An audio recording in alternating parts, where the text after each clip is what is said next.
Hi viewers, నమస్తే. Welcome to Srini. మనతో ఉన్నారు ప్రముఖ అనలిస్ట్ శ్రీనివాస్ గారు. సార్ నమస్తే అండి. నమస్కారం. అయితే చంద్రబాబు నాయుడు గారు మొట్టమొదటిగా ముఖ్యమంత్రి నేటికి 30 సంవత్సరాలు కావస్తుంది. అంటే ఉమ్మడి రాష్ట్రంలో అయితేనేమి, విభజిత ఆంధ్ర రాష్ట్రంలో అయితేనేమి 14 సంవత్సరాలు 11 నెలల కాలం పూర్తి చేసుకున్నారు. ఈ 14 సంవత్సరాల 11 నెలల్లో ఈయన రాష్ట్రానికి చేసింది ఏమిటి? ఈయన వల్ల ఆంధ్ర రాష్ట్రం ఎంత ముందుకెళ్ళింది? ఈయనకు ముందు ఎలాగుండేది, తర్వాత ఎలాగుంది? ఇక్కడండి ఆయన అంటే ముఖ్యమంత్రిగా ప్రమాణ స్వీకారం చేసి ఇప్పటికి 30 సంవత్సరాలు పూర్తవుతున్న ఈ సందర్భంలో ఈ 30 ఏళ్లలో సగం కాలం ఆయన ప్రతిపక్షంలో ఉన్నట్టే లెక్క. సో ఓవరాల్గా ఆయన ప్రతిపక్షంలో ఉన్న, అధికార పక్షంలో ఉన్న, ఆయన ఇప్పుడు ప్రజల పక్షానే ఉన్నాడు. ఇది మాత్రం మనం గుర్తుపెట్టుకోవాల్సిన విషయం. మనం ప్రతిసారి కూడా ఆయన అధికారంలో ఉంటేనే రాజకీయాలు చేసి, అధికారంలో ఉంటేనే ప్రజల కోసం ఆలోచించడం అనేది మిగతా వాళ్ళంతా చేసేది. ఇది రాజకీయ నాయకులు చేసే పని. అది మళ్ళీ ఎలక్షన్ దగ్గరికి వచ్చిన తర్వాతే వాళ్ళు మళ్ళీ ప్రజల గురించి, ప్రజల బాగోగుల గురించి ముందుకు వస్తారు, అప్పుడు మాట్లాడతారు. అంతకుముందు ప్రభుత్వం ఇది చేసింది, అది చేయలేదు అనుకుంటా. సో ఈయన అలా కాదు. డే 1 నుంచే, అధికారం కోల్పోయిన డే 1 నుంచే కూడా ఆయన ఇప్పుడు కూడా ప్రజల మధ్యనే తిరుగుతూ వస్తాడు. సో అందువల్ల అప్పటికి ఇప్పుడు కూడా ఆయన ప్రజల మనిషికి మనం గుర్తింపు తెచ్చుకున్నట్టు లెక్క. సో అది రాజకీయ నాయకుడికి ఉండాల్సిన నిబద్ధతలు మొట్టమొదటిది. ఇంక చంద్రబాబు నాయుడు గారి గురించి చెప్పాల్సి వస్తే, ఆయన స్టూడెంట్ నాయకుడిగా ఉన్నప్పటి నుంచే ఆయన ప్రూవ్ చేసుకున్నాడు. తను ఒక నాయకుడిగా తను ఏంటనేది, ఆ నాయకత్వ లక్షణాలు ఎలా ఉంటాయి, ఆ పటిమ ఎలా ఉంటుంది అనేది అప్పటి నుంచే తను ప్రూవ్ చేసుకున్న వ్యక్తి. అలాగే చాలా చిన్న వయసులోనే, అంటే అతి పిన్న వయసులోనే అతను సమాచార శాఖ మంత్రిగా కాంగ్రెస్ ప్రభుత్వంలో పనిచేస్తున్న ట్రాక్ రికార్డు ఉంది. సో అక్కడ ఆయన ప్రూవ్ చేసుకున్నాడు కూడా ఆ మంత్రిగా. ఏ విధంగా చూసుకున్నా కూడా ఒక పరిపాలనలో వినూత్నమైన మార్పులు తీసుకొచ్చండి, కానీ లేకపోతే పరిపాలనని ఇలా కూడా చేయొచ్చు, ఇంత అద్భుతమైన ప్రయోగాలు చేసి ఈ విధంగా మన అభివృద్ధిని తీసుకురావచ్చు, రాష్ట్రాన్ని పరిపుష్టం చేయొచ్చు అన్న విధంగా ఒక రాజకీయాలని కొత్త మలుపులు తీసుకొచ్చిన వ్యక్తి అయితే మాత్రం చంద్రబాబు నాయుడు చెప్పి తీరాలి. అయితే అంతకుముందు తెలుగుదేశం ప్రభుత్వం రాకముందు, తెలుగుదేశం ప్రభుత్వం ముందు వెనక అన్నట్టుగా మనకి ఇక్కడ రాజకీయాలు ఉండేవి. అంతకుముందు ఎప్పుడు కూడా లంచగొండితనం, అవినీతి ఇవన్నీ పేరుకుపోయి ఉన్న అలాంటి పరిస్థితుల్లో అసలు 2 పూట్ల 3 పూట్ల భోజనం కూడా లేని ఇబ్బందికరమైన పరిస్థితులు. ఇంకా రాష్ట్రం గురించి ఎవరో ఒక ముఖ్యమంత్రి ఒక అపాయింట్మెంట్ లాగా ఎవరిని సూచిస్తే వాళ్ళు ముఖ్యమంత్రిగా 4 నెలలు 3 నెలలు చేసి వెళ్ళిపోయే పరిస్థితి కాంగ్రెస్లో ఉండేది. అలాంటి బ్రేక్ చేసింది తెలుగుదేశం వచ్చి బ్రేక్ చేయడమే కాకుండా అసలు బడుగు బలహీన వర్గాలకు రాజ్యాధికారంలో తీసుకొచ్చిన మొట్టమొదటి పార్టీ తెలుగుదేశం పార్టీ. ఆ విధంగా తీసుకుంటే కూడా మనకి తెలుగుదేశం మొదటి నుంచి కార్మిక, కర్షక, అలాగే రైతు పక్షాన్ని నిలబడి మొట్టమొదటి ఏదైతే మనం ఇప్పుడు అంటున్నామో ఇలాంటి పెన్షన్లు కానీ లేకపోతే సంక్షేమ పథకాలు కానీ ఎన్టీఆర్ తీసుకొచ్చాడు. కిలో 2 రూపాయల పథకం ఆయన మొట్టమొదటి తీసుకొచ్చింది ఆయనే. సంక్షేమ పథకానికి అసలు బీజం పడింది ఎక్కడ. ఆ తర్వాత కూడు, గుడ్డ, నీడ ఇవన్నీ కూడా పేద ప్రజలకు అందుబాటులో తీసుకొచ్చిన మొట్టమొదటి వ్యక్తి ఎవరైతే నందమూరి స్వర్గీయ తారక రామారావు గారు ఉన్నారో, ఆయన ముఖ్యమంత్రికి వచ్చిన దగ్గర నుంచి అలా ప్రజల కోసం ఆయన పనిచేసిన వ్యక్తి. ఆ తర్వాత రోజుల్లో కూడా అసలు ఆస్తి హక్కు అంటే ఆడపిల్లలకి అసలు అది ఒక పెద్ద సెన్సేషనల్ ఆ రోజుల్లో. ఇంకా ఆడపిల్లలకి ఆస్తి సమాన హక్కు ఇవ్వాలనేది ఆయన తీసుకొచ్చింది. 33% రిజర్వేషన్స్ కూడా. సో ఇలాంటి అద్భుతాలన్నీ కూడా తెలుగుదేశం ప్రభుత్వంలో జరిగినాయి. అలాగే రైతులకి సబ్సిడీ మీద కరెంటు ఒకటనే కాదు, ఎన్నో సంక్షేమ పథకాలు, అలా అభివృద్ధి పథకాలు. ఇలాంటి క్రమంలో తర్వాత రోజుల్లో కూడా చంద్రబాబు నాయుడు గారు అధికారంలోకి వచ్చిన తర్వాత మరి 30 సంవత్సరాల్లో మరి అప్పటికి ఇప్పటికి ఎంత మార్పు వచ్చిందో మనం చూస్తున్నాం. ఒకనాడు ఉన్న పరిస్థితులు అంటే ఆయన చంద్రబాబు నాయుడు గారు అధికారంలోకి వచ్చేటప్పటిగా రాష్ట్రంలో ఉద్యోగస్తులకు కూడా మనం ఉద్యోగాలు నెల సరిగ్గా ఇవ్వలేని పరిస్థితిలో ఉన్న పరిస్థితి. ఆ దుస్థితి నుంచి మరి ఏ విధంగా తను మరి ఆర్థికంగా పరిపుష్టం చేశాడు. ఉమ్మడి ఆంధ్రప్రదేశ్గా ఉన్నప్పుడు మరి ఆ రోజున 1991లో ప్రధానిగా పివి నరసింహారావు గారు ఉన్నప్పుడు ఆర్థిక సంస్కరణలు తీసుకొచ్చాడు. ఆ ఆర్థిక సంస్కరణల ఫలాల్ని మొట్టమొదటి అందుకున్న మొట్టమొదటి సీఎం చంద్రబాబు నాయుడు గారిని చెప్పి తీరాలి. ఎందుకంటే ఆయన వచ్చిన తర్వాత చంద్రబాబు నాయుడు గారు అప్పట్లో ఐటీ మీద దృష్టి పెట్టాడు ఆయన, రాష్ట్రాన్ని అభివృద్ధి తీసుకెళ్ళడం కోసం. అప్పుడు చాలామంది ఎద్దేవా చేశారు, హేళన చేశారు. ఏంటి ఐటీ కూడబెడద్దా అని.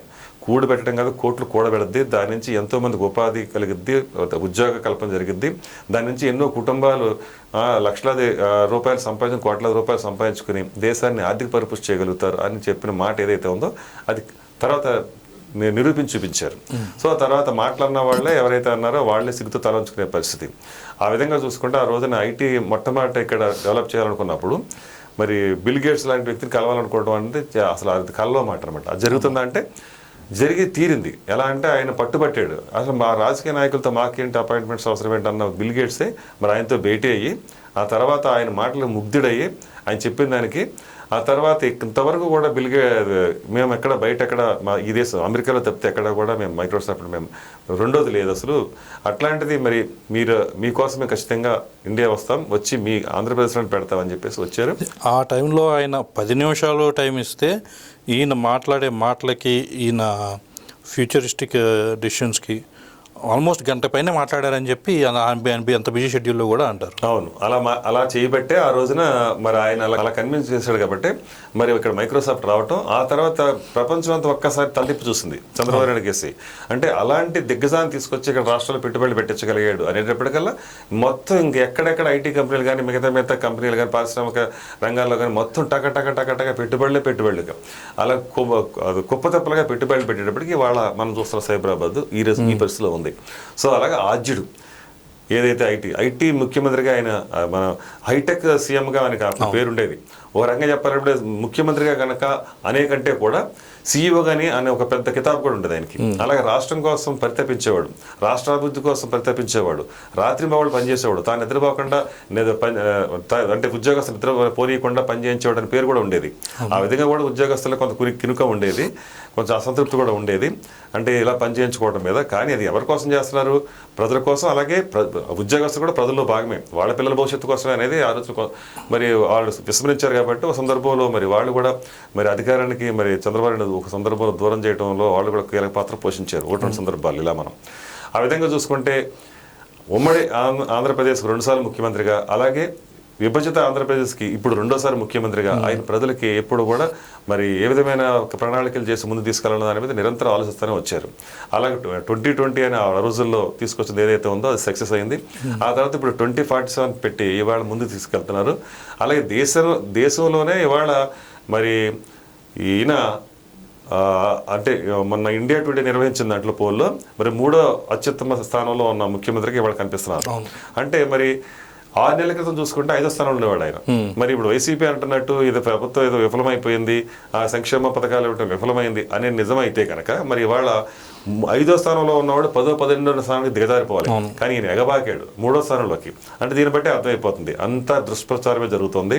కావాలని జరిగినట్టు ఇట్లా రకరకాల దుష్ప్రచారంతో ఈ ఫేక్ న్యూస్ ఇవ్వటం అనేది పెట్టుకున్న వైసీపీకి కూడా కనువిప్పు కలిగింది. ఇవాళ ప్రజలకి ఆల్రెడీ అర్థమైంది. కాబట్టి గతంలో వైసీపీ ఎలా చేసిందో చూశారు కాబట్టి ఇవాళ ప్రతిపక్ష హోదా కూడా లేకుండా కూర్చున్నారు. సరే అవన్నీ పక్కన పెడితే ఒక కార్యదక్షుడిగా చంద్రబాబు నాయుడు గురించి చెప్పుకోవాల్సి వస్తే మరి ఆ విధంగా ఐటీ రంగంలో తీసుకొచ్చిన విప్లవాత్మక మార్పులు చూసాం. ఇప్పుడు ఇవాళ క్వాంటమ్ వ్యాలీ లాంటి ఒక వినూత్నమైన ప్రణాళికలు ఆలోచనలు చేసుకుంటా ఇవాళ ఏదైతే ఆంధ్రప్రదేశ్ మరి 5 సంవత్సరాలుగా మరి మన అతలాకుతలం అయిపోయింది, అస్తవ్యస్తం అయిపోయింది, ఆర్థికంగా అన్ని రంగాల్లో ఫెయిల్ అయిపోయింది. మరి 12 లక్షల కోట్ల అప్పు నెత్తిన పడిపోయింది ప్రజలు ఎత్తిన. మరి ఇలాంటి స్థితిలో వచ్చి చంద్రబాబు నాయుడు మళ్ళీ ఏం చేయగలుగుతారు? ఇంకా ఇలాంటి పరిస్థితుల్లో అంటే 20 ఏళ్ళు వెనకపోయిన రాష్ట్రాన్ని ఎవరైతే చక్కదిద్దగలుగుతారు? చంద్రబాబు గారు మాత్రం వస్తే మాత్రం ఆయన ఏం చేయగలుగుతాడు అనే పరిస్థితుల్లో ఇవాళ ఆ సమస్యనే సవాలుగా తీసుకునే వ్యక్తిత్వం ఉన్న చంద్రబాబు నాయుడు గారు మరి వచ్చి రాగానే మరి సంవత్సరాల్లో ఎంత మరి రాష్ట్రాన్ని పరుగులు పెట్టించాడు చూసాం. కేంద్రంలో నుంచి ఎన్ని పెట్టుబడులు తీసుకొచ్చుకున్నారో చూసుకున్నాం. అలాగే మరి ఎన్నెన్నో అంటే సింగపూర్ లాంటి దేశాలు వెళ్ళి మరి పెట్టుబడులను ఆకర్షించి ఇవాళ 1000 కోట్ల పెట్టుబడులు మరి రాష్ట్రానికి వచ్చేలాగా చేయగలిగాడు.